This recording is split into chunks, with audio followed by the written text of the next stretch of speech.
ఈ సినిమా సూర్య, శాంతి, లక్ష్మీకాంత్ చుట్టూ తిరుగుతుంది. ఓ హత్య వీళ్ళ జీవితాలను ఎలా మార్చేస్తుందన్నది మూవీ యొక్క కథ.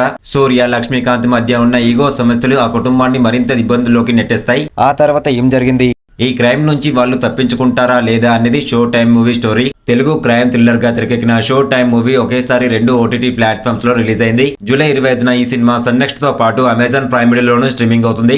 ఈ మూవీ అనేది క్రైమ్ థ్రిల్లర్ గా తెరకెక్కింది. 28 డిగ్రీస్ సెల్సియస్, బ్లెండ్ స్పాట్, 11 ఇలా వరుసగా ఓటీటీ సినిమాలతో డిజిటల్ ప్లాట్ఫామ్స్ ను ఏలుతున్నాడు నవీన్ చంద్ర. డిఫరెంట్ కాన్సెప్ట్ మూవీస్ తో తనకంటూ సపరేట్ ఫ్యాన్ బేస్ క్రియేట్ చేసుకున్నాడు. ఇప్పుడు మరో డిఫరెంట్ థ్రిల్లర్ తో ఓటీటీలోకి వచ్చేశాడు. ఆయన లేటెస్ట్ మూవీ షో టైమ్ ఇవాళ డిజిటల్ స్ట్రీమింగ్ కు వచ్చేసింది. థియేటర్ రెస్పాన్స్ విషయానికి వస్తే షో టైమ్ మూవీ 21 రోజుల్లోనే ఓటీటీలోకి వచ్చేసింది. ఈ మూవీ జూలై 4న థియేటర్ లో రిలీజ్ అయింది. ఈ నెలలోనే థియేటర్ లో రిలీజ్ అయిన ఈ సినిమా ఇదే నెలలో డిజిటల్ ప్రీమియర్ కు వచ్చేయడం విశేషం. థియేటర్ లో షో టైమ్ మూవీకి మిక్స్డ్ టాక్ వచ్చింది. ఓ డిఫరెంట్ స్టోరీతో వచ్చిన స్క్రీన్ ప్లే మాత్రం దెబ్బతీసిందంటూ రివ్యూలు బాగా వచ్చాయి. మన ఛానల్ ని ఎవరైనా కొత్తగా చూస్తున్నట్లయితే ప్లీజ్ ఒక లైక్ చేసి సబ్స్క్రైబ్ చేసుకోండి. Thank you.